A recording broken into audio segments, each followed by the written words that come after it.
Hello students, આજે આપણે class 11 સામાન્ય પ્રવાહ અર્થશાસ્ત્ર વાર્ષિક પરીક્ષાની બ્લુપ્રિન્ટ ડિસ્કસ કરી રહ્યા છે.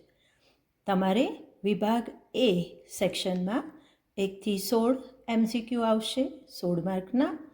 વિભાગ બીમાં તમારે 17 થી 24 સુધીના વન લાઇનર VSQ ક્વેશ્ચન આવશે. વિભાગ સીની અંદર 25 થી લઈને 36 સુધીના 12 ક્વેશ્ચન આપવામાં આવશે, જેમાંથી 9નો તમારે આન્સર લખવાનો છે. 2 ગુણ દરેક ક્વેશ્ચનના રહેશે, 18 માર્ક સેક્શનના છે. ડી વિભાગની અંદર તમારા 37 થી લઈને 45 સુધીના ક્વેશ્ચન્સ હશે.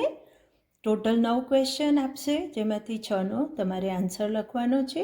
3 માર્ક્સ દરેક ક્વેશ્ચનના રહેશે.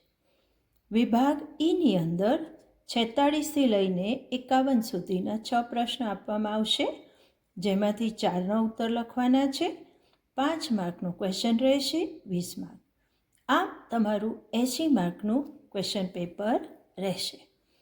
અહીંયા આગળ તમને વિકલ્પ સાથે અને વિકલ્પ વગરનું આપેલું છે વેઇટેજ, જે ઓલરેડી એક અવેલેબલ વિડીયો પર તમે ડિટેલમાં જોઈ શકશો.